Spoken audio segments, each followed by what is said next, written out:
All sports, all plays. Yeah. All sports, all plays.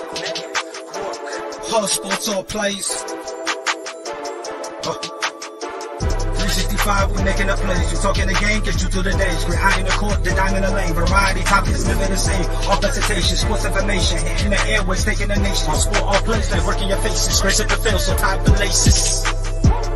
All sports, all plays.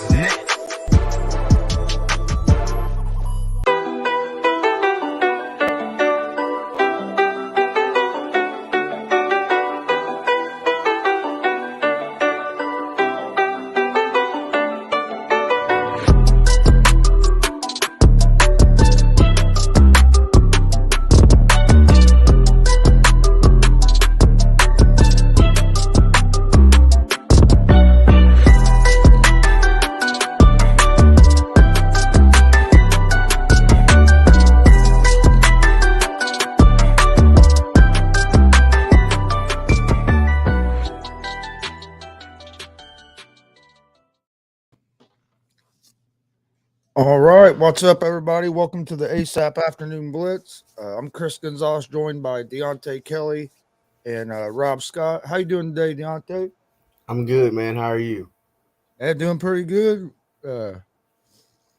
Woke up a little sore this morning, but finally, I think my medicine's starting to kick in, so I'm starting to feel a little bit better. Been quite a bit ready for football to start. You're starting to hear a little more about football. Today, training camp starts today, right? I say, yeah, I'm going Today and to. yesterday. Yeah, I'm going to the Falcons training camp on Friday. So I hate it because it's 45 minutes away from Atlanta, but I'm gonna go check it out. That's about how far the Colts training camp is from us. I think. Who was going? Oh, my daughter and her fiance. We're going to go down and check training camp out. I think maybe tomorrow. And I say, yeah, I'm doing mine Friday. Check some out. I'm probably gonna get the tickets to the joint practice too with them in Jacksonville. Oh, okay. That'd be cool. I've been to a couple practices. I've never been to one of the joint practices though. Well, so now I've never been to a training camp one, so it's gonna be my first time. I've been to the facility before, but I've never been to the training camp. Okay. And how you doing, Rob? I'm all good over here, man. Had a little technical difficulties with the camera. It's gonna be a camera off day, but the show must go on. So I'm over here swamped in work right now, but I always got some time to talk a little sports for a little while. Speaking of that, I know we talking about football, but did y'all see what Jerry West said to JJ Redick? Ooh, the clap back was real. Let me tell you, Jerry West just he's already had my respect as the NBA logo, but I think his street cred just went up today. I haven't seen that yet. What happened there? Oh my God! So JJ Redick made a statement saying that back in the day, Jerry West and those boys was playing plumbers and firemen. So Jerry West came out publicly and was like, "Oh, I understand. Yes, the athleticism is different, but I thought you had to have numbers to kind of talk. JJ, what have you done in the league?" I was like, oh, hey, Jerry West says, "I'm talking like you was one of them guys. You feel me?" Hey, I promise you guys, please go watch this clip. When I tell you the clap back was real, I almost jumped out of the bed listening to that this morning. I said, "Whoa, Jay!" Hey, he said, "Hey, bro, check my credentials. I averaged 30. You know what I'm saying? I'm the logo. Who are you?"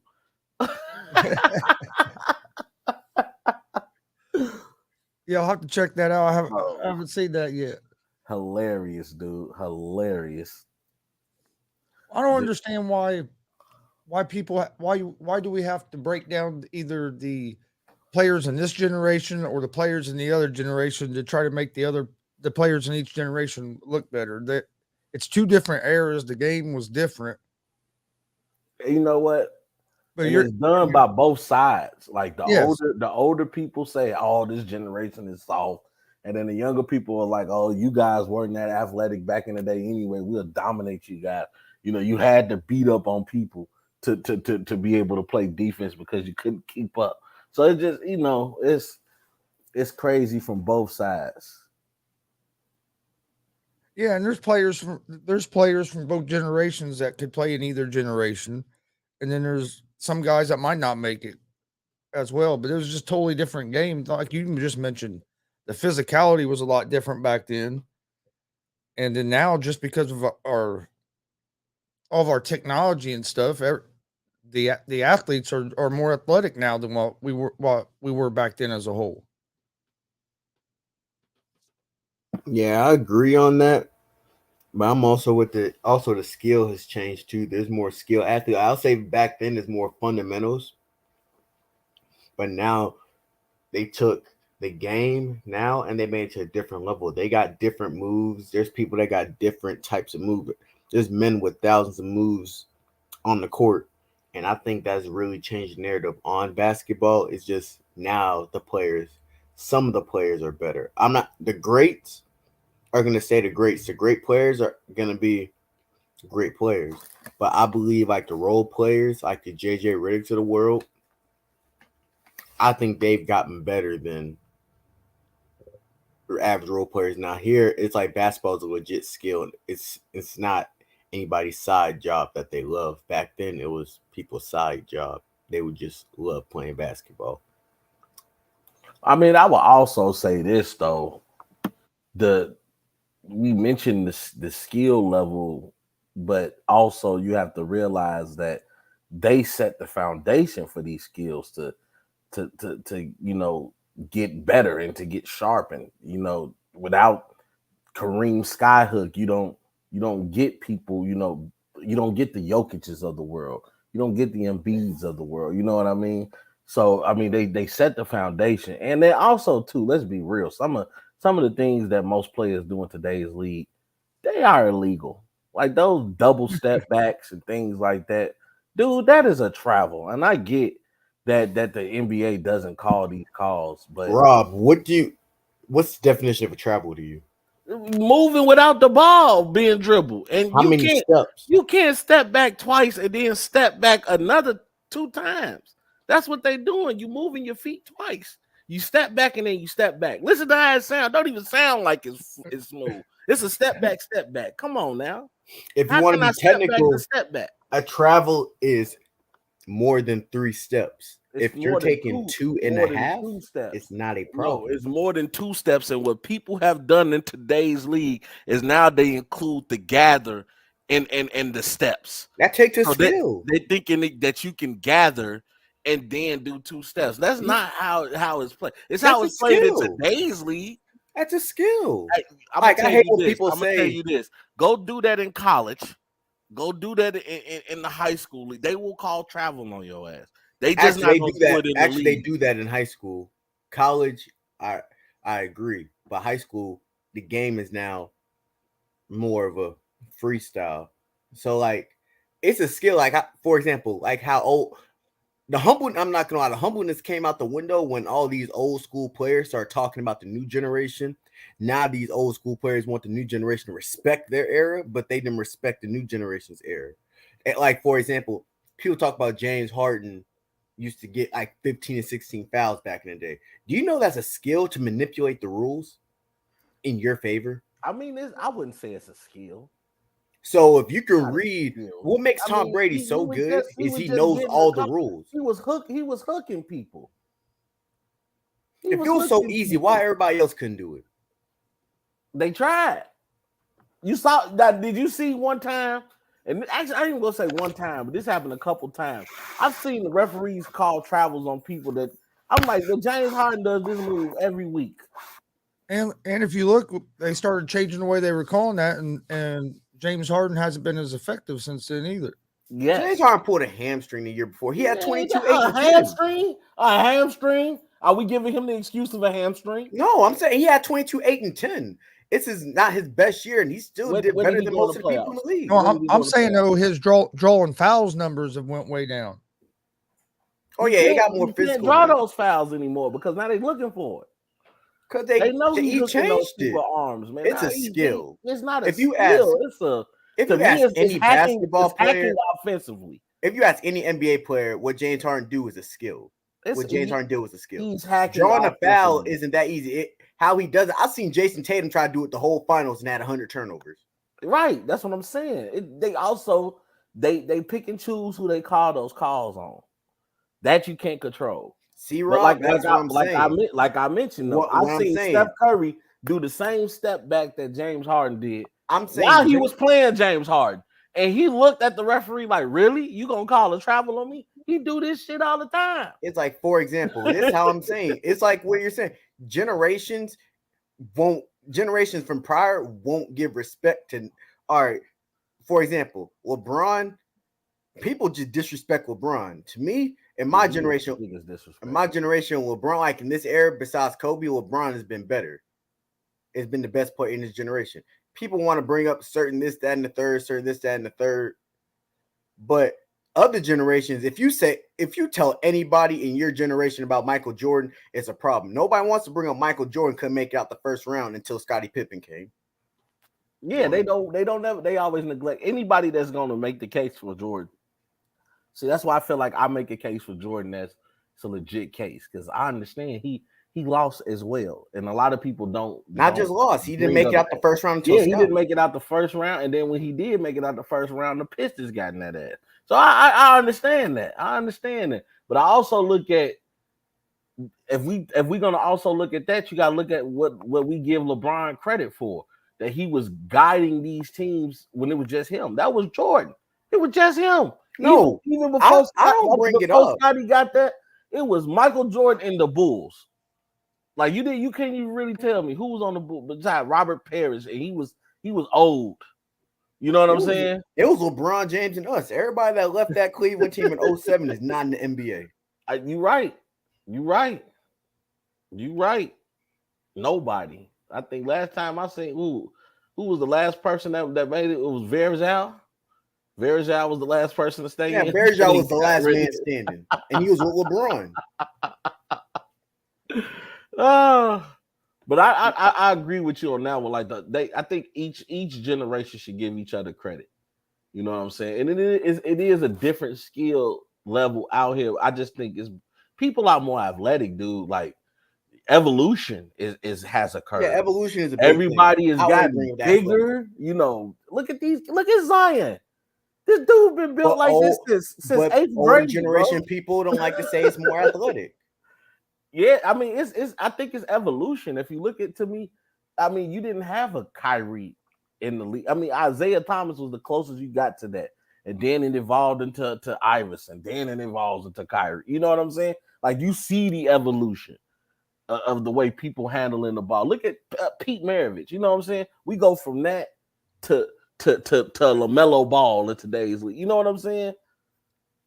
And I get what, and some people are saying, like back in that era, there's a lot of people that probably, if you drop me in that era now, I'll be the best player ever in that era. Because I'm gonna be real, Jerry West era, they had no left. I get you on that one, but you gotta. That's why I say it's kind of hard to make that statement. Yeah, it's like different evolvement. They wasn't as evolved back then, so that's like me taking an iPhone to an era where they still have phones hanging off the cords off the wall, where you still had the rotary phones. You know what I'm saying? Like it's different. We've seen evolution that you haven't seen. There's videos out here now called 94 Feet of Basketball that kids are watching religiously, that coaches are using to teach these kids religiously. I know a 6-year-old right now that got that thing on the court. Paul, you know what I'm saying? Got that ball on the string. 6 years old, cold. I look at my boy every day and say, boy, your son gonna make it because he just that cold at 6 years old. So I mean, you look at the development, man. These kids like are really at 2-3 years old with a ball in their hand, want to be like their big brother, want to be like they also though wanting to be like nowadays kids like TV. Start sports at like 3 years old. Like that's what I'm saying. They are really starting now. early. Yeah. We're years ago. You didn't start sports till you were what, 3rd, 4th grade in elementary school. Mm-hmm. Now they got 6, 6-year-old leagues. And they got Nike camps that's like for 8-year-old. You know what I'm saying? Like they out here. These kids are tough. These kids now are becoming NBA prospects in 5th grade. Like, have you seen this 5th grader? He legit. that's what I'm saying. But older generation, like I understand, like for example, I think I could start going like when the 90s era really start talking about this era. Like you got dudes like Charles Oakley, Cornbread Maxwell, dudes saying like these dudes can play in our era. Like, bro, y'all weren't even the guys in y'all era. And then everybody start talking about different eras and different times. So I agree. I think we should respect the era more, but I think like it has a two-way street. I think people now be like, oh, if you're talking about their era, that's gonna be more offensive. Like for example, when John Morant said he would have cooked Jordan, people got defensive. People was upset. He was talking. My thing was it was false, but my thing is like he was reckless with that. Yes, but I respect the confidence though. But we had the same thing when Charles Oakley said Giannis wouldn't even made a starting 5 in the 90s. Giannis would have killed that man. Exactly. This Giannis, maybe not Giannis from 2013, but this Giannis, oh, he's a monster. And that's what I'm saying. I'm like, but it's when people say something about their era, or when Draymond say something about Charles Barkley, they say something about that, which is false. Charles would kill Draymond. Yeah, you know what though? Draymond know that. Draymond just likes the fact that he can hold the rings over Charles Barkley head. But they know, man, like Charles Barkley was something special back in the day. Like literally, he is one of the few that can say, I literally didn't win a ring because of Michael Jordan. He is one of the few.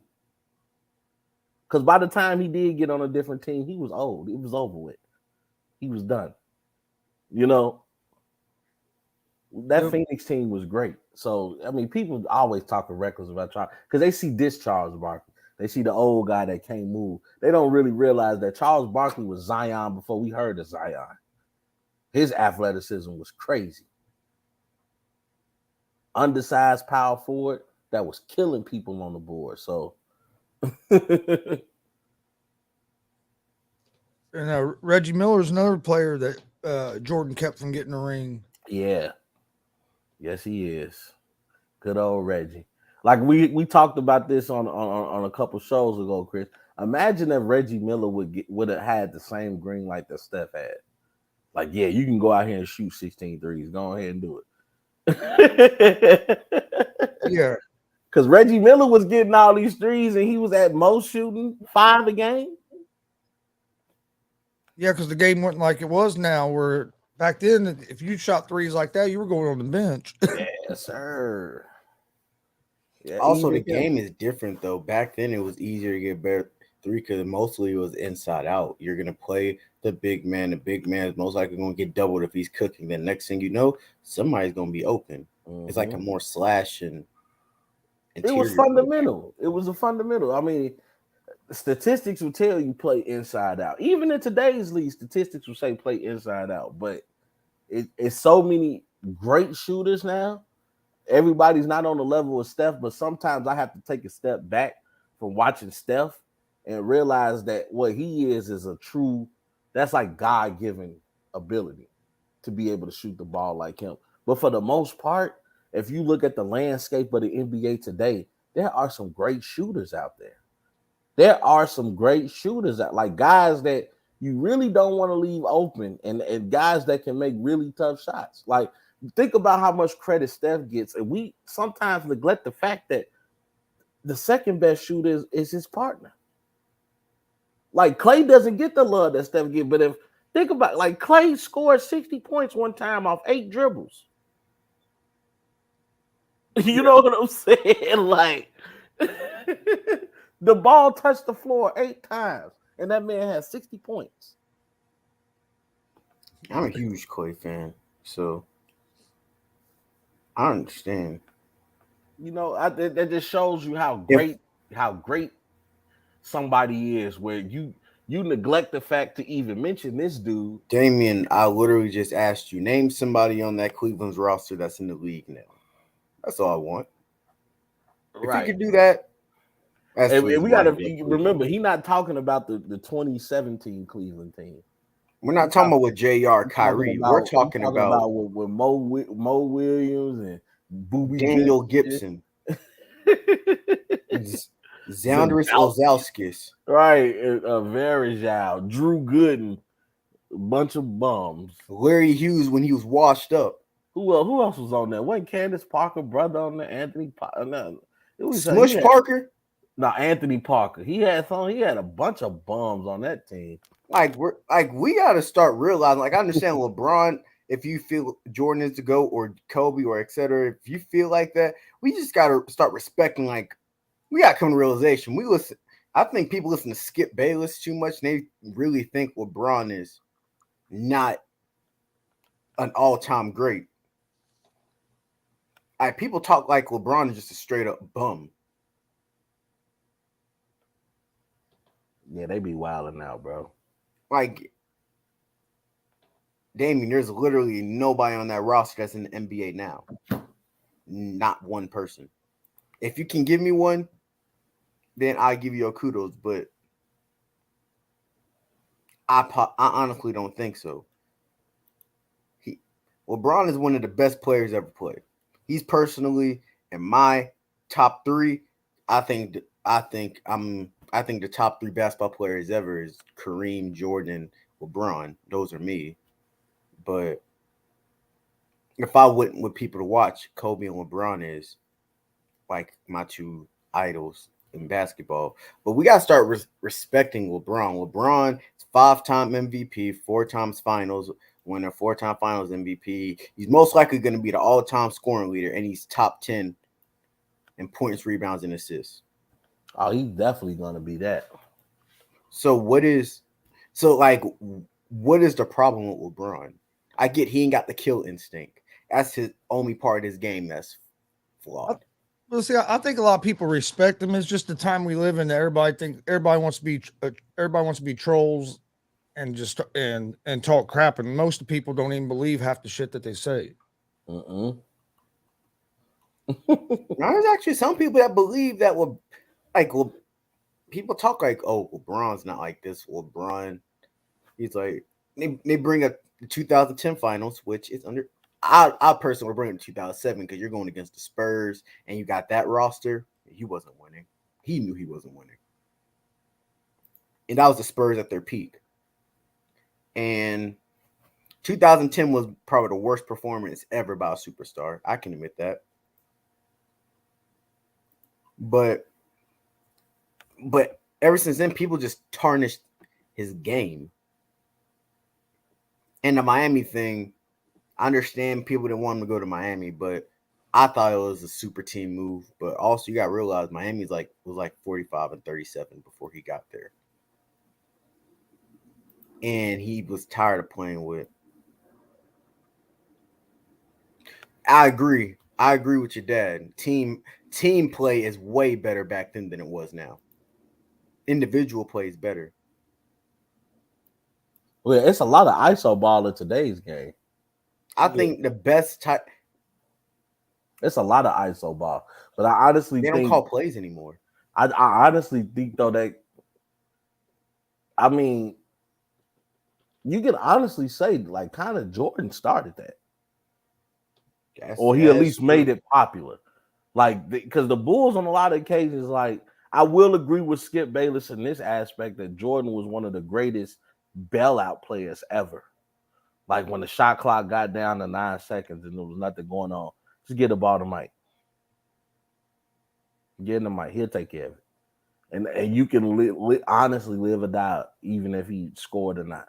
Because I ain't watching play, but wasn't Mike game mostly like, if you watch Kobe play, you watch Mike 30 or 40. He has to be like 30 or 40 that night. Yeah, Mike was a different animal. Mike was a different animal because he was one of those players that took defense seriously.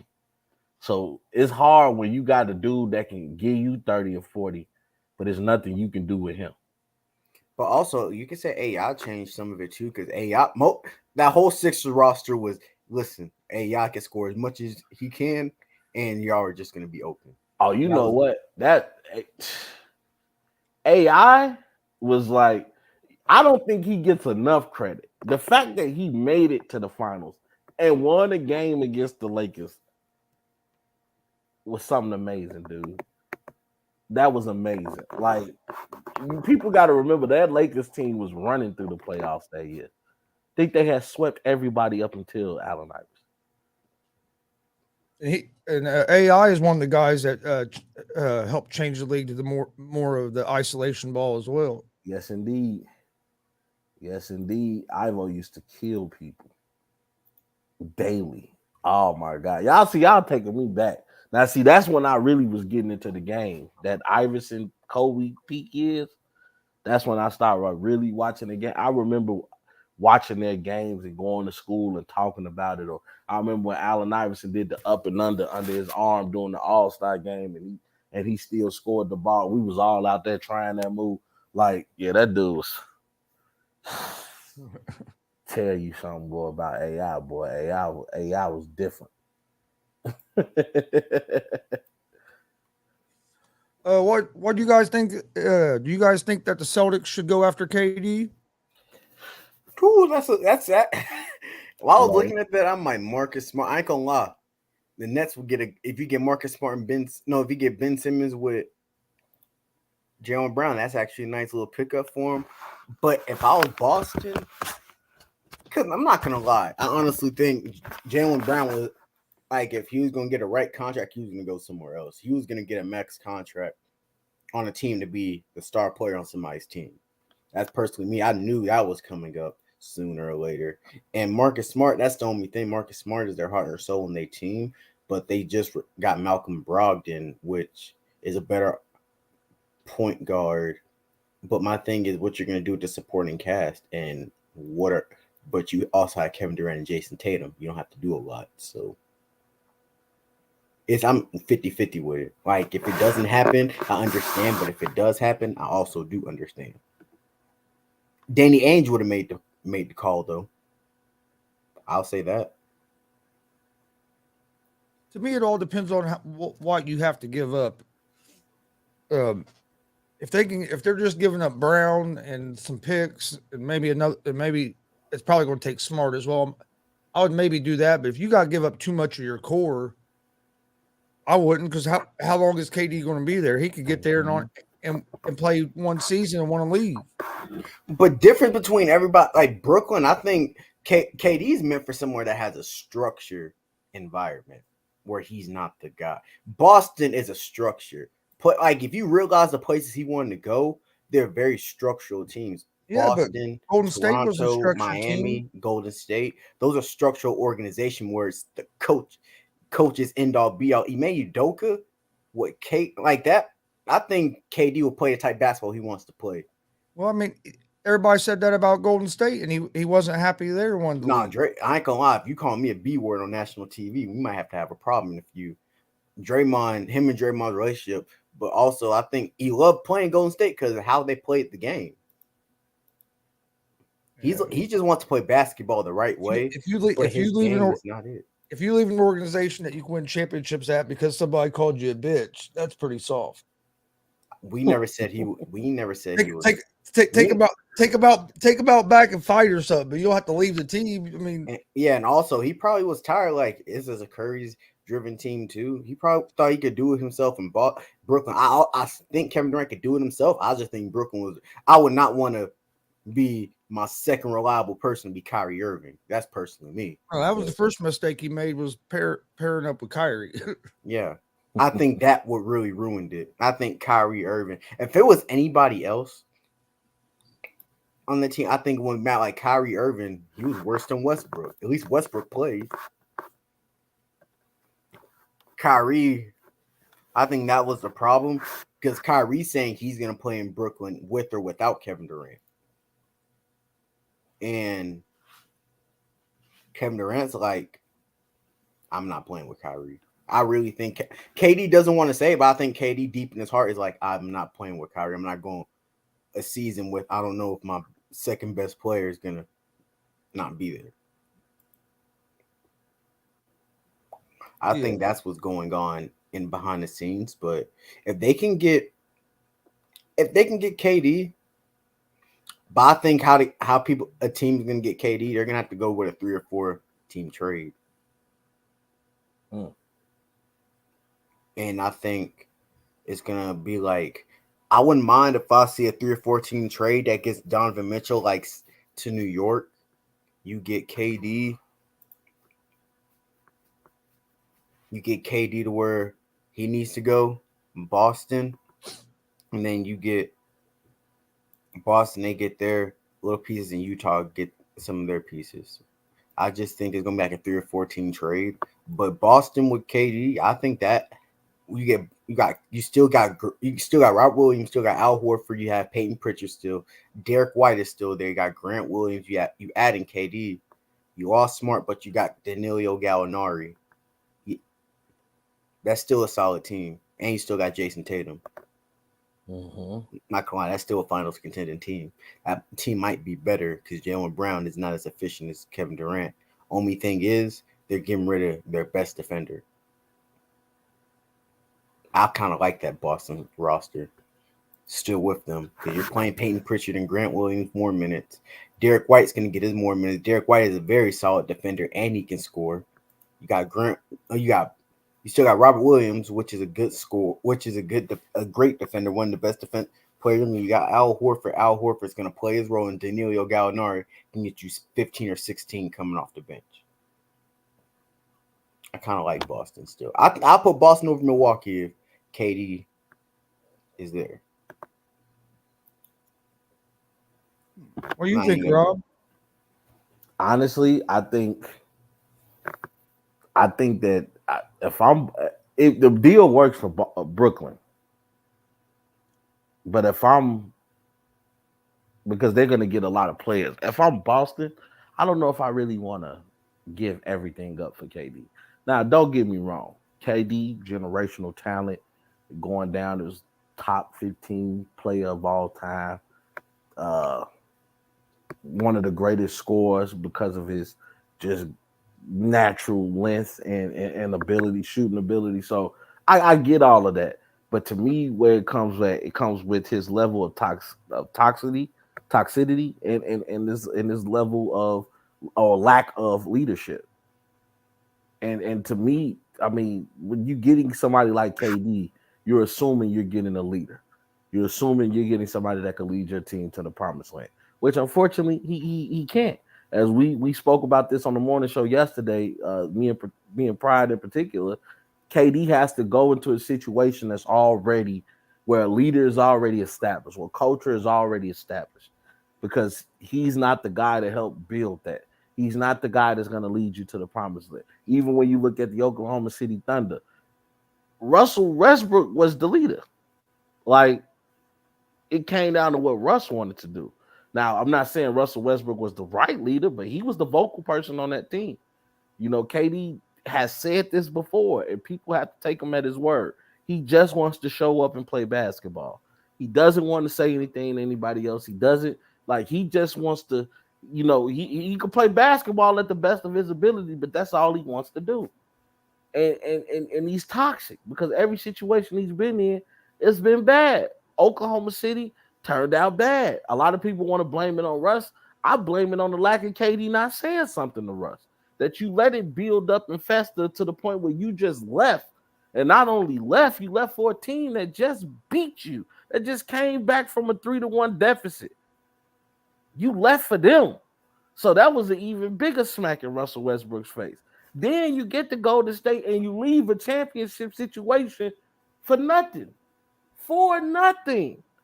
You could have still been in there winning rings, but you are in your feelings because you and Draymond got into an altercation. Why don't you and Draymond go in the back, scrap it out like men, and call it over with? Y'all still friends to this day. That's the problem. You left, but you're still friends with the dude. But my question is, like what you said is, Kevin Durant left Oklahoma City to go to Golden State. We crushed him. He left Golden State to go to his own team, and we're still crushing him. I crushed him not because he left. I crushed him who he left for. Exactly. But by that time, you already left. And so you won 2 championships with him. You was a 2-time Finals MVP. So be it. By this time, you just got to eat that pill. KD plays for the Warriors. It is what it is. My question for that though is, why would you leave? It just doesn't make sense to leave a championship situation. Even Michael Jordan said, "Let us get beat first before you break up this team." Like, can we lose? We still on top. Can I lose first before? Like, everybody know, had KD been healthy and had Clay been healthy, Toronto's not winning nothing. So essentially, you guys are still on top. I agree. You're still on top. Why would you leave a situation where you're still on top? Well, at least leave out on your battle shield. Like, okay, my course is the time with Golden State has come to an end. We finally got beat. I'm gonna move on and see if I can get a ring on my own. But you leave and you go play with this dude Kyrie, who you think he's your friend, but Kyrie is out for Kyrie. Which it is what it is. So now KD trying to be out for KD, but now you put yourself in an even more bad situation, because now you asking for a trade from a team that you haven't even played 1 year of your contract extension yet. You extended 4 years. You took the money, and now all of a sudden you don't want to play anymore. You haven't played yet, bruh. We ain't even into year 1 of the contract extension, and you want to trade. You know, it just is to me. This things like that is what hurts KD. It's not his skill. It's who he is as a person on this basketball court. Because what he's shown me is he's very frail mentally, and he's a snake. He really is a snake. You signed with this team 4 years, 196 million, and before you even play one month of the new contract, you all of a sudden want to trade. If I'm Brooklyn, I'm asking for everything too. I need everything in the kitchen sink to get rid of this dude, because I don't want to get rid of him. That's Kevin freaking Durant. I got him and Kyrie. I got Ben Simmons. I heard possible rumors about them trying to go get Dwight. Like you got Ben Simmons. You can really build a team if Ben Simmons play. You can build a team off that. If Ben Simmons play, you got a recipe for a decent team, because Ben Simmons is gonna stay out of Kyrie and KD way, and then that gives them more open lanes to the court. And then if you bring a Dwight Howard over there, now you got in a Ben Simmons somebody that can throw those lobs, and you still got Patty Mills, and you still got Joe Harris, and you still got Seth Curry. Like you got some people over there. Like you got a squad. Like. So if I'm Brooklyn, I'm like, hell no, I don't want to get rid of no Kevin Durant. But if I must, you're going to have to pay me for him. You said if you must, you're going to have to pay me. You're going to have to pay me. I need everything. I need picks. I need, if I can't get a star as an equivalent, which is going to be hard because there's very few stars in the NBA right now that's equivalent to Kevin Durant. So I need some great supporting players, and I need a bunch of them. I understand. It's just, I don't know. I think, man. I don't knock him. He's toxic, bro. I think he just left. I don't have no problem with him leaving. I think he left to a terrible situation, which everybody knew how Kyrie Irving was, but he didn't want to believe it. To be honest, he mad at Brooklyn because they didn't give him the extension. He's still on Kyrie's side. KD, believe it or not, he is still Team Kyrie. The reason he wanted to trade was because of how they handled the Kyrie situation. Because he feels that they should have just given him the extension, which I don't blame Brooklyn. Like, this dude, every time I look up, it's a reason why this dude not playing. Okay, I can't tell you to take the vaccine. Okay, I can't tell you not to practice Ramadan. Okay, I can't tell you not to take time off when you feel that you have a quote unquote family issue going on. I can't tell you these things, but what I can do is have some insurance for myself that if you don't play, I didn't give you everything I got to watch you not play. Which I 100% agree also. I'm agreeing with you. Brooklyn is just one of them unique situations, bro, where you got two toxic players. Kyrie is toxic. Kevin Durant is toxic. And I hate to talk about these guys like that because these are guys at one point in time I really rooted for. I was really rooting for Kyrie, not against Steph Curry, but I was rooting for him. I like the dude. You know what I'm saying? I love the way he played. I love how he got that ball on the string. One of the best ball handlers I've ever seen in my life. Like, the dude got talent. I was cheering for him when he was messing up Brandon Knight in the rookie versus sophomore game. Like, I was like, oh, he just put him on the floor. That boy cold. And then KD, I was crying with him when he gave his MVP speech. Talking about what his mama did and sacrifice for him. Like, I was happy for these dudes. Like, and then you just look up and it's like, why are you so unhappy? You have the world. Why are y'all so unhappy? I can see somebody like me being unhappy. Shit, I'm broke. I'm in debt. Working my way to, you know what I'm saying? I can see me being unhappy, but you worth millions of dollars to get to do what you want to do every day, and getting paid to do the thing you love, which is play basketball, bro. What's wrong with y'all? That one I can understand right there. Oh, I would love for the Soldier Field to get a dome. Because it's hard being a Bears fan and you want to go to a football game in the middle of December. I bet it is. I personally want to go to a Bears game. I've never understood that. It's too cold to be out there freezing. Oh, man. Too cold for all that. I couldn't go sit in no game when it's 20 below zero and sit out there. You see people out there no shirt on and shit. It's like, you guys are nuts. I'd be surprised. I was just telling them they have no idea how cold is it outside. I guess it's a mental tough thing. Yeah, man. It's just crazy. It's hard being a Bears fan, I bet. That's one fan base. I know it's hard. I'm sorry about that. They ain't had a quarterback for I don't know how long.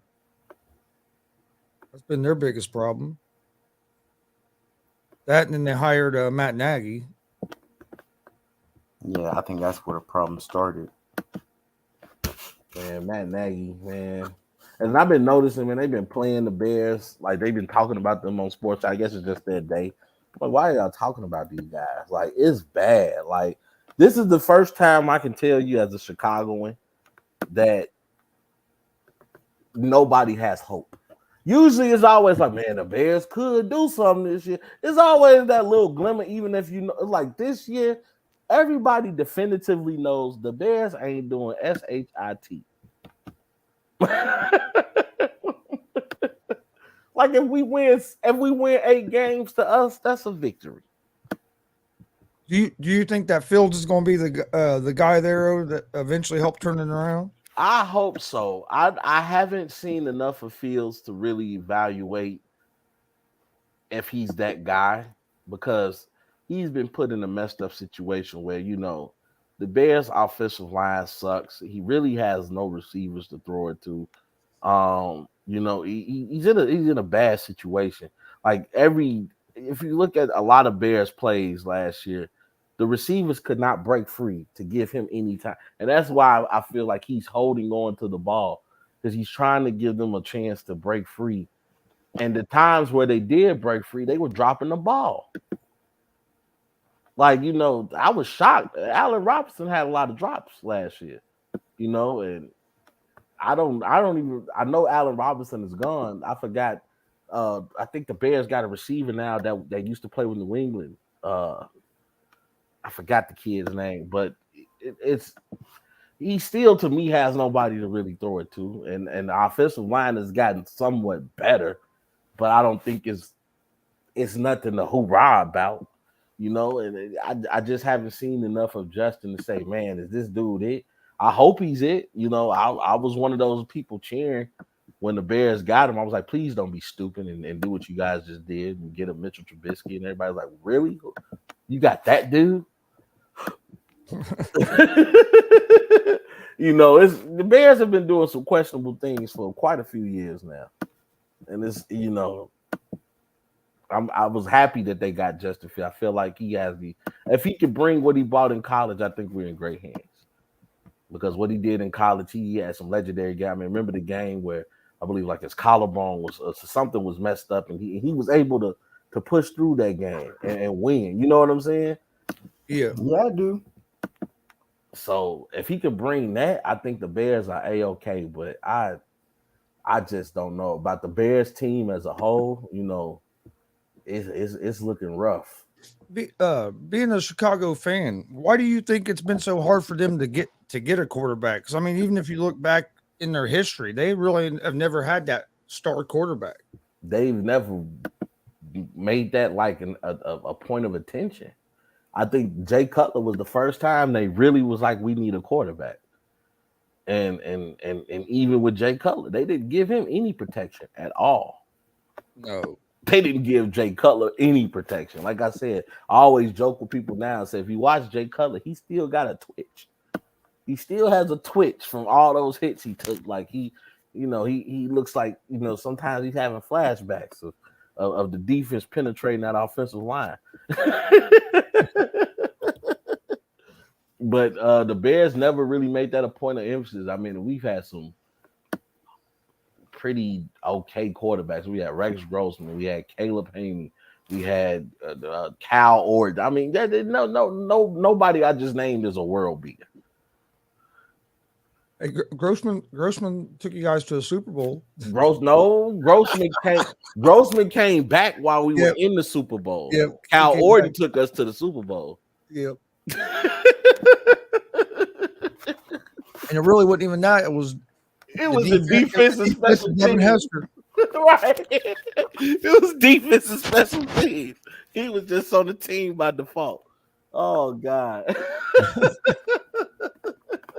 He was just out there because they had to put somebody. Oh my God, that's when we truly had monsters of the Midway. That defense was our offense. Remember that year they led the league in touchdowns from a defensive standpoint. Oh, I'm not gonna lie. When it was gonna be pouring down rain for that Super Bowl, I was worried. Like, this is the one thing the Colts don't need. We're a passing team, they're a running team, and it's gonna be pouring down rain. And then the way that game started, when Hester ran that opening kickoff back for a touchdown. Oh man! And like those be the games where you're like, well, damn. Oh yeah, first play of the Super Bowl, I'm like, fuck, that ain't how we wanted to get started. And then, but after that, Colts pretty much took control of the game. But with the defenses the Bears had, if they could have just got you didn't even need like a great quarterback, just a sufficient quarterback, they would have been in a lot better shape. Yeah, I mean, honestly, if we would have had a decent quarterback, we could have gave y'all a run for y'all money that year. Yeah, we could have. I think the Bears they had a pretty good first quarter. We came out the gate swinging, and we would have had a quarterback to keep us with the momentum. It would have been good. What happened was after Thomas Jones had that running touchdown, and Devin Hester had the opening drive touchdown off the kick return. It was not. We couldn't score again. And Peyton Manning just methodically picked us apart, picked that defense apart. You cannot give Peyton Manning enough time to catch up. Him, the Tom Brady's, the Peyton Mannings of the world. You can't, the Pat Mahomes, you can't do it. They will pick you apart every time. And he surgically, methodically picked that defense apart. Peyton said, hold on, let me show y'all while I'm one of the greats. Hold my drink. With quarterbacks like that, you gotta legit have a quarterback that can outplay them. You do. The only excuse was Nick Foles versus Tom Brady, but everything else, you need a quarterback that can do it with your quarterback. Or if you're predominantly run offense, your offense Better run the ball down their throats that night. Yes, sir. If you guys are on here in a second, hopefully the Zoom call is not all day. I will jump back on. All right, guys. All right, Rob. All right. That's the wrong page. What was the other team? Deontay, who do you think Trevor Lawrence is going to have a bounce back year this year? Compared from last year, I think he's going to do better. If I had to pick anybody to be better in that sophomore slump, it wouldn't be him. I'll pick Zach Wilson. But I think Trevor Lawrence is going to be better. Trevor Lawrence, I honestly think the problem is the offense, Urban Meyer. I think that was a huge problem. So I want to see him without Urban Meyer. So that's going to be my biggest thing. And Trevor Lawrence is just with the turnovers. Trevor Lawrence had a pretty solid rookie year. It wasn't bad, but 12 touchdowns and 17 interceptions, that makes you look pretty awful. Yeah. Hopefully he's better this year. Who do you out of the second year quarterbacks? Which quarterback do you think will have the best year out of like Mac Jones, Zach Wilson, Trey Lance? It looks like he's going to be playing now. You have Justin Fields, of course, Trevor Lawrence. Oh, I'm choosing Zach Wilson all day. Zach Wilson all day. And I'm gonna tell you why. One, Robert Saleh is working with him. It's gonna be his second year in the offense. They got Corey Davis. They drafted a good amount of people. You just drafted, I forgot the wide receiver out of Alabama that they just drafted. No, it was out of Ohio State. Olave. No, it wasn't Olave. It was the other one.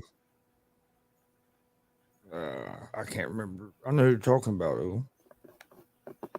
So they just drafted a new offense. They drafted weapons on offense. They just got Sauce Gardner on defense, which is going to help their defense, which will keep the offense always off the field. So, and have them more points on it. But I honestly think the Jets are going to be a very solid team, and they're going to improve.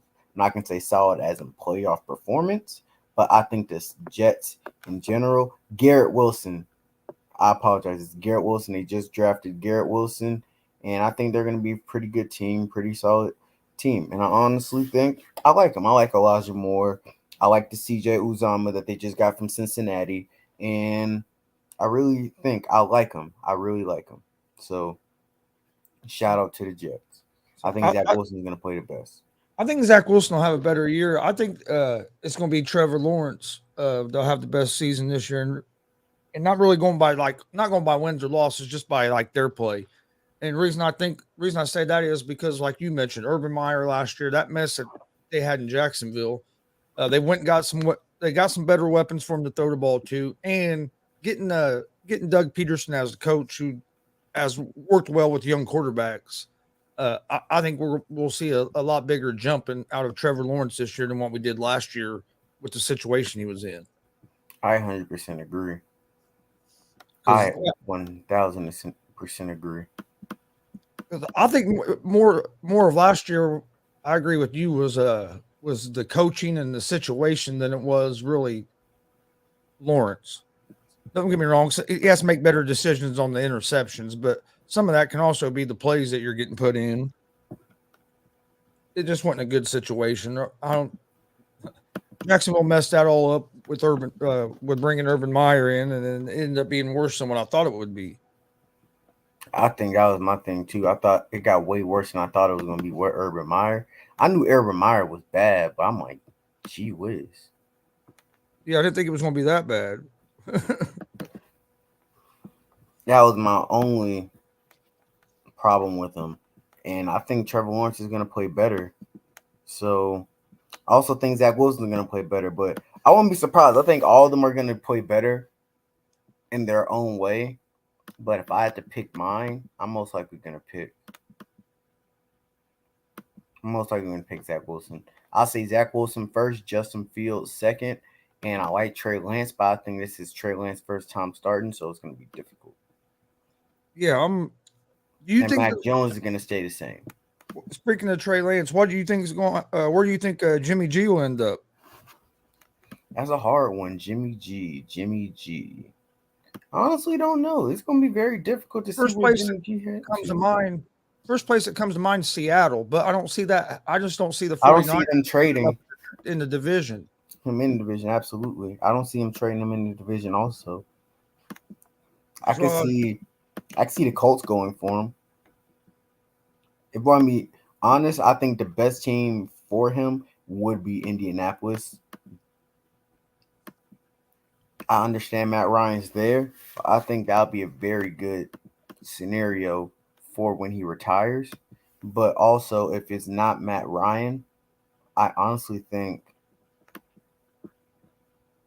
who would I say? I honestly think, I don't know. I honestly don't know. That's a good one. Jimmy G is a great, solid winner. He's a good quarterback, and he will make a lot of teams better. But all the contenders and all the teams other than Miami, that solid rosters have a solid enough quarterback that can take him there.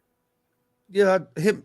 That's the thing. Him having that shoulder surgery really hurt him because I think he'd already been traded if if it wouldn't been for that shoulder surgery, and now being this late into the off season, like you said, a lot of your teams already have established quarterbacks, so it really narrows down the teams that are going to be willing to make a move. Yes, and I can see Pittsburgh, but Pittsburgh just got Kenny Pickett. I can see a lot of teams doing it, but a lot of teams, they have their quarterback, and that's the only thing. There's nothing wrong with it. I understand the scenario. Shout out to Jimmy G. It sucks, but it's what it is. Everybody got their team. Literally everybody.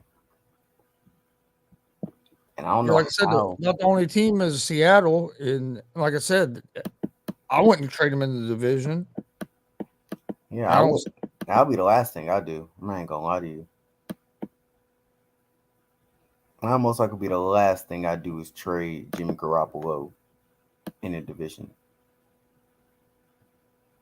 Especially Jimmy Garoppolo is a winner. I would not trade him in the division at all. And I like Jimmy Garoppolo, but I wouldn't trade him to Seattle. I wouldn't trade him to none of them teams. I could see Indy. That's one. I was Houston. I wouldn't mind going to get Jimmy G over Davis Mills because I don't think Davis Mills is ready. Miami, if Tua is not the same and they got till the end of the season, I'll go for Jimmy G. I think Miami can give out a lot of ammunition to get Jimmy G. And those are about it. Everybody else, they're either tanking or they got a young quarterback that's ready to play. If I'm Miami, I would do it, but I'm not a believer in Tua. I know there's a lot of people that are. I wasn't never real high on him coming out of college. And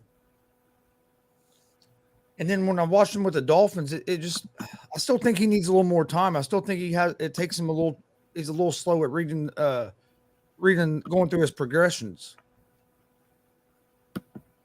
I agree on that. I think he is a little bit slow. He's not confident, not confident on trying to throw the ball down. He seems scared to play sometimes.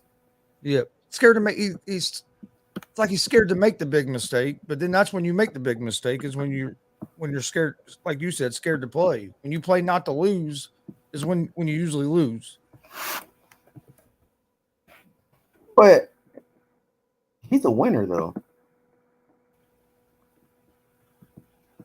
I don't know, man. Like, I honestly don't know.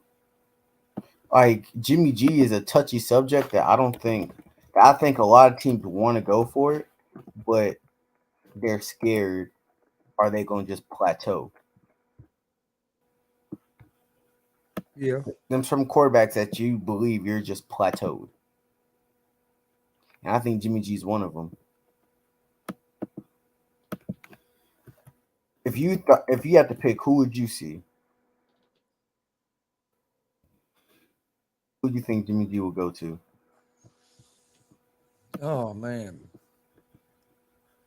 See, I don't know because my best spot for him would be Seattle. Like I said, I don't think they'll do that. I could see maybe Pittsburgh, just because if they're not confident in Trubisky, until they get ready to start Pickett, maybe they could bring Garoppolo in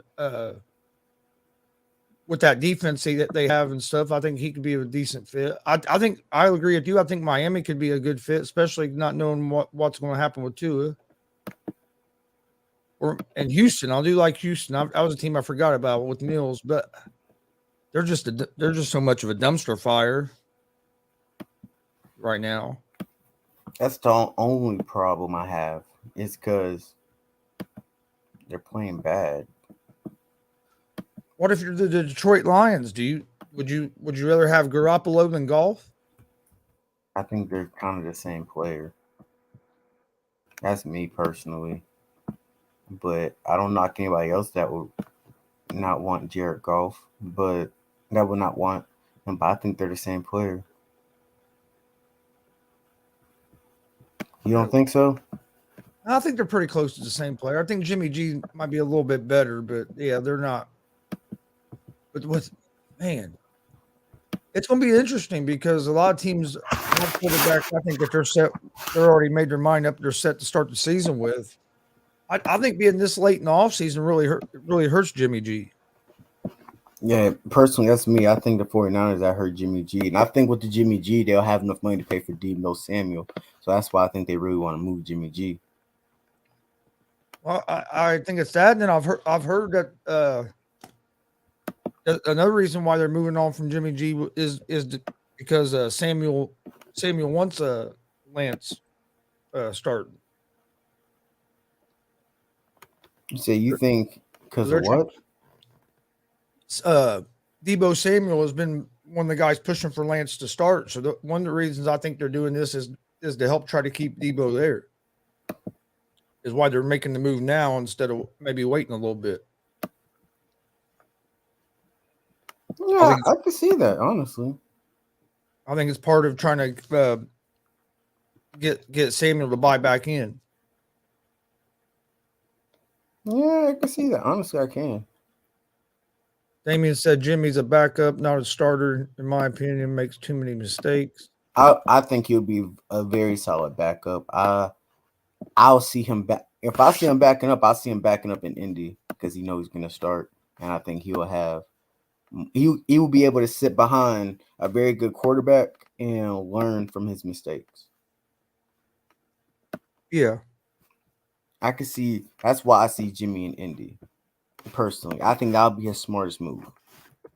He go in Indy where he knows he's a quarterback in possibly 2 years, and he can just work on his game, and next thing you know, he's back.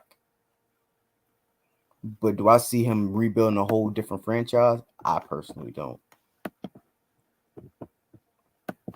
I don't think he's good enough. But hopefully he makes me wrong because I really like Jimmy G. But I honestly don't think he's good enough. Yeah, I think it's going to be interesting to see what happens with him. If he gets another starting chance or if he'll be a backup. This late in the offseason, I think there's a better chance of him being the backup somewhere and then maybe getting the starting job later in the season. Just because a lot of teams were starting training camps and stuff, they're not going. If they have somebody that they believe in, they're not going to want to make a change just late into the game. So you wouldn't personally go for Jimmy? Just depend on who I had. Like with the Colts, I could see bringing him in maybe as a backup, or if you wanted to, I'd bring him in maybe as a backup and see how Ryan's looking. But I mean, there's not a whole lot of teams right now that I think are in a position where they don't want to see what they got. I think like the Steelers want to see what they have with Trubisky and Pickett. Panthers, of course, they don't need a quarterback. They got Darnold and Mayfield on their roster right now, so I don't see them going after Jimmy. So there's just not a whole lot of teams that I think would go after him at this point. Yeah, I'm the same way. I honestly don't think there's a lot of teams also that'll go for him. I think that's the only thing that's killing Jimmy. I think if it had been earlier in the offseason, then I think the Panthers would have got Jimmy G instead of Baker. Yeah. I think Carolina, the Colts, I could see teams that have been earlier in the offseason that would have definitely been all over it. But being uh, now that training camp's starting and preseason starts in just about 3 weeks, it's I just think it's so late. I think his shoulder injury really hurt him a lot in this because nobody really was going to trade for him until they knew that he had recovered. Yeah, you do got a point. I just realized that. He's like, yeah, his injuries play a big part, and a lot of people don't want to believe that, but hopefully, I think Jimmy G still got a lot of football to play left, so hopefully he can find his job and find where he can work. Because Seahawks released running back Chris Carson. He is officially retiring after failing the physical.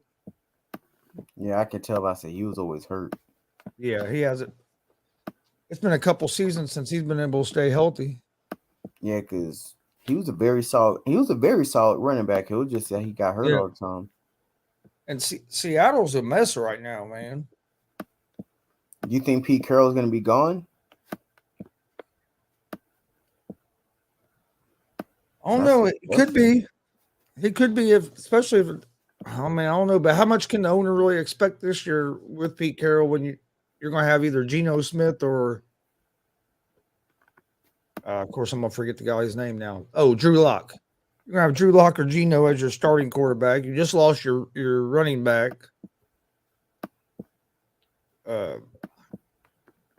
don't know. I don't think they're going to be that good of a team this year. I really don't. Especially with Drew Lock or Geno Smith as your quarterback. I think they're going to be pretty bad too. I'm not even going to lie to you. There's no ifs, ands, or buts about them. I think they're going to be pretty bad, and I'm pretty sure everybody believes they're going to be pretty bad. Yeah. They're very solid on. They're very sold on Drew Lock. Yeah, that's my thing. I'm surprised that they didn't after they've done that Wilson trade. I'm surprised they never did try to get a quarterback. That they were just happy that they were settled with Locke and Smith on your roster. I think they're settled with rebuilding. I think they're going to rebuild from the ground up. And they're going to say F this for a little bit and just play football. I think they're going to really think about starting over. I honestly think so. And because look, the three best teams in their divisions are some of the three best teams in football. They're like, we're not better than any of these teams in there. LA just won a Super Bowl. The 49ers were in the the 49ers were in the Super Bowl not too long ago, and the Cardinals just signed Kyle Murray to a long-term deal. They're probably going to find a way to rebuild or tank for Bryce Young or CJ Stroud for next year's draft. Yeah, that could be what they're doing. Do you think it was smart for the Cardinals to give Murray that much money? I don't know. It's the fact that it's Kyle Murray, and depending how he feels, he can just one day go play baseball. So I'm not sure. Hopefully he stays where he's at, but also I think Kyle Murray's unpredictable. You know, Kyle Murray's all about Kyle Murray. He's not about the team all the time. Yep. I still think he's going to end up playing baseball. I'll be surprised if he end up playing baseball. I'm not even going to lie to you, Chris. I think he's going to play football, but I also think I think sooner or later he's going to get himself out of Arizona. I don't see him playing for the Cardinals his whole career in his prime. I think he's going to find a way to get out of Arizona. You think there's a certain team he's wanting to get to, or I don't think there's a certain team he wants to get to. I think if one of the Texas teams become a very good team or very well around them, I think you wouldn't mind going back to Texas. Okay, yeah. I can see him going back to Houston. I can see him going to Houston or playing for Dallas. I can actually see it because he grew up. He's a Texas native. He's never lost. He has the enigma. He never lost Texas. He's arguably the best college player, best high school player to ever come out of Texas. He went to Oklahoma, which was in the Big 12, which he played against Texas, and the Heisman Trophy winner. It'll be a textbook work if he does not go to Texas. I think he's going to play in one of the Texas teams and end his career in there.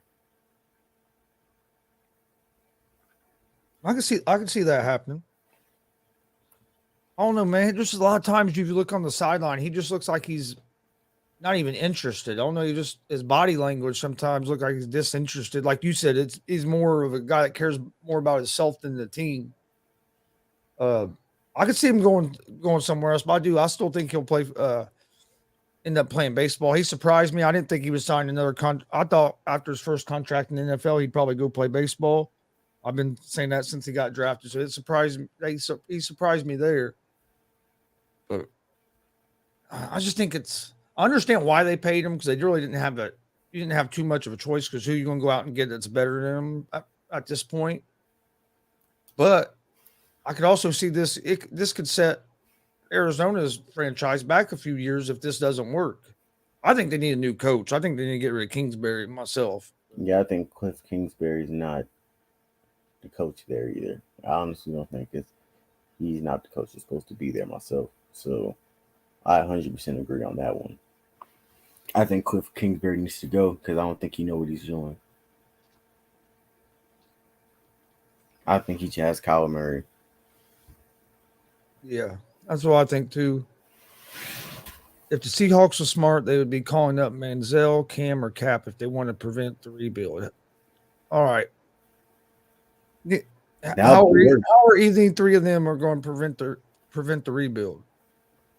Manziel couldn't stay in the league. Cam, his shoulder's not right, I don't believe. Cap, we haven't seen play in 6 years, so we don't know where that would go. So I don't think that would be by picking up one of them three that you're necessarily avoiding a rebuild. I don't think that helps at all myself. It was like with the same things you said.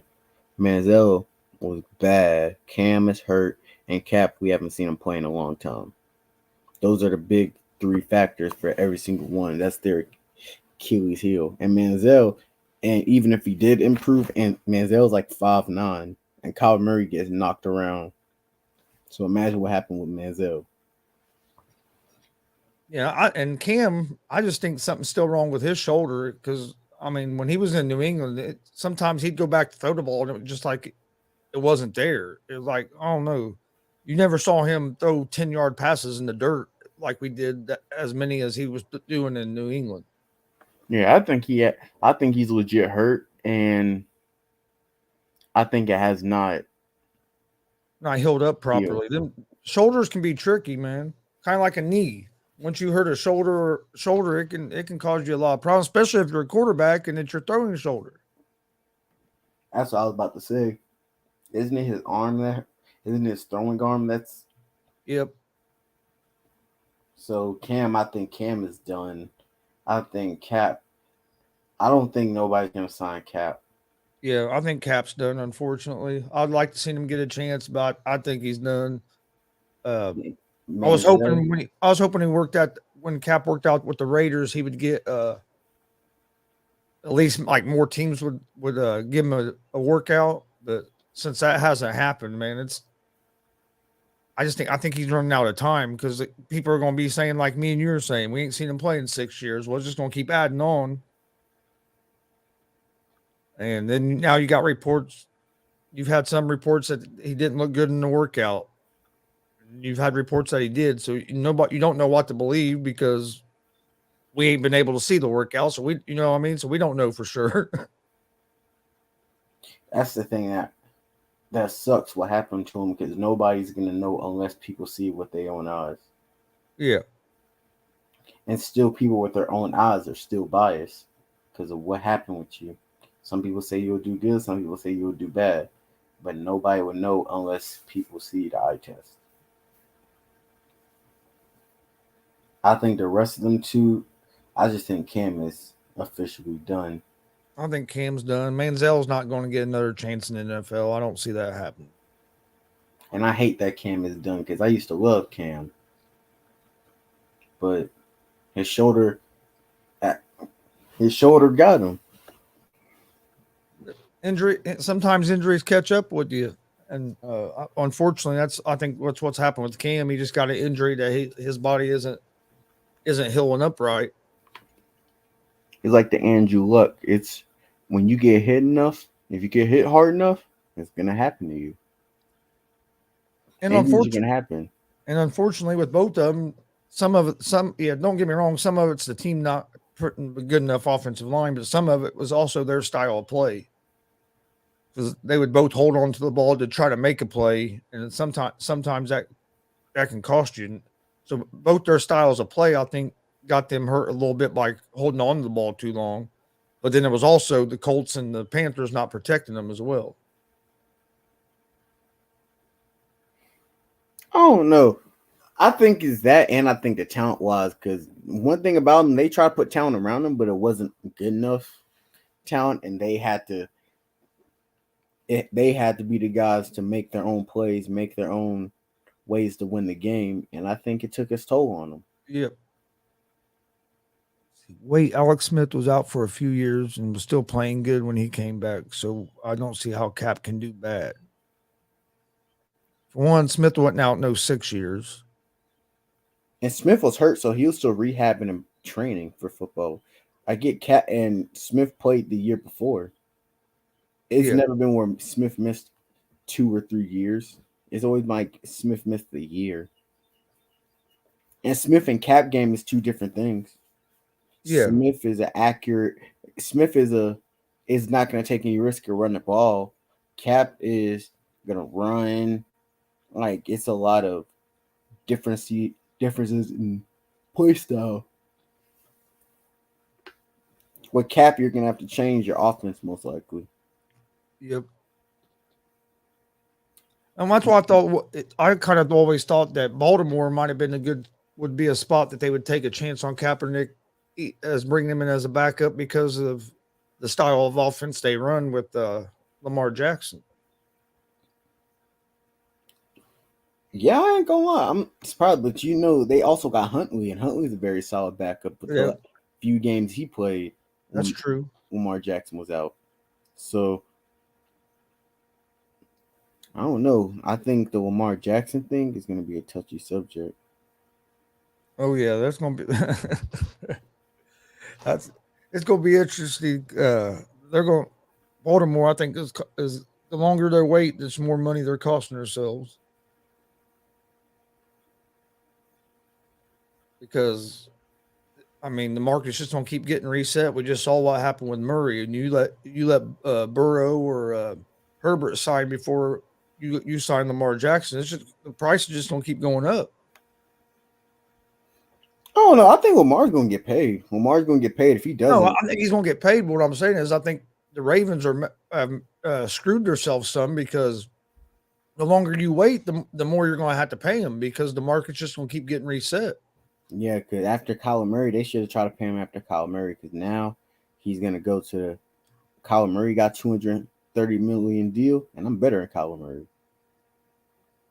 And that's what I'm saying. Now say if Joe Burrow or Herbert was to sign before they signed Jackson, and then that's just going to be more they're going to have to pay Jackson because them guys are going to reset the market.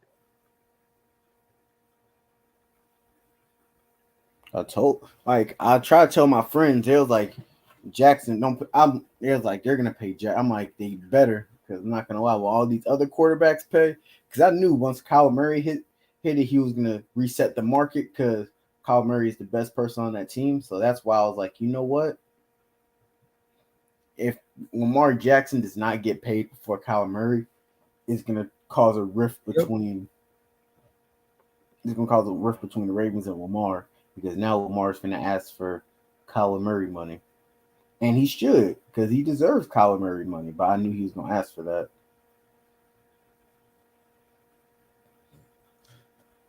All right. You got any final thoughts, Deontay, before we get out of here for today? So, NFL season coming up. I can't wait to start our fantasy football league. And I'm just excited about it, man. I'm glad to be here, and I'm glad it's almost football season. Did you get in the ASAP Fantasy Football League? Yeah, I got in there. Yeah, I'm still waiting on the say when the draft's going to be. Yeah, me too. I got to schedule the one for the draft with my friends too, but I'm probably gonna start the draft probably like the week before the first game of the season. Yeah, I forget when we're doing we do one like a bunch of our family and stuff. And we'll be doing. I forget when my son's scheduled to draft for that one. He kind of runs that one. Then my son's going to be in the ASAP fantasy one as well. All right, cool. One thing I do, we do fantasy football, and I usually put my dad in there. Last season, me and my dad was in the finals, and he beat me. So this year, I got something to prove. Yeah, I was one game away from being in the finals last year in ours, but it's always fun. I like playing fantasy. It's fun. I had a very solid team last year. It was me. I had Justin Herbert, Joe Mixon, DK Metcalf, Adam Thielen, Tyreek Hill. My tight end, the only reason I gave up Knox at the end when he was hurt, but Knox started balling out and playing, and my only weakness was on defense and special teams. Yeah. He beat me. I forgot who he had, but he had Tom Brady, Matt Stafford. You know, they had some games where they went berserk. Yeah. And he had Antonio Gibson from Washington. And I traded him Mike Williams. So he beat me. And I was very hurt about that. But this year I'm studying. I like playing the fantasy because it also makes the games even funner to watch on Sunday because you're also keeping track of your fantasy stuff as well. Yeah, facts. So, I'm waiting for this year. This year I refuse to lose. Yeah, I'm ready for football, man. Like I said, I think it's like 3 weeks before preseason starts. It won't be too long at all, and we'll be right in the regular season. I'm ready for that. Ready to see how the Colts look this year. I think the Colts are going to be a good team this year. I think they're a team that people aren't talking about enough because I think with the defense, they improved their defense some, and then I think Matt Ryan's going to be a good pickup. I think he still has a couple years left that he can play quality football. I do too. I think y'all gonna win your division. If you want me to be quite honest with you guys, Oh, I do too. I like y'all. I like y'all team. I really do. All right, you got anything else, Deontay? Nah, man, just can't wait, man. Want to thank everybody for joining us today. We will be back tomorrow at 1 p.m. Eastern with another episode of the ASAP Afternoon Blitz. I want to thank Deontay for coming on, Rob for coming on.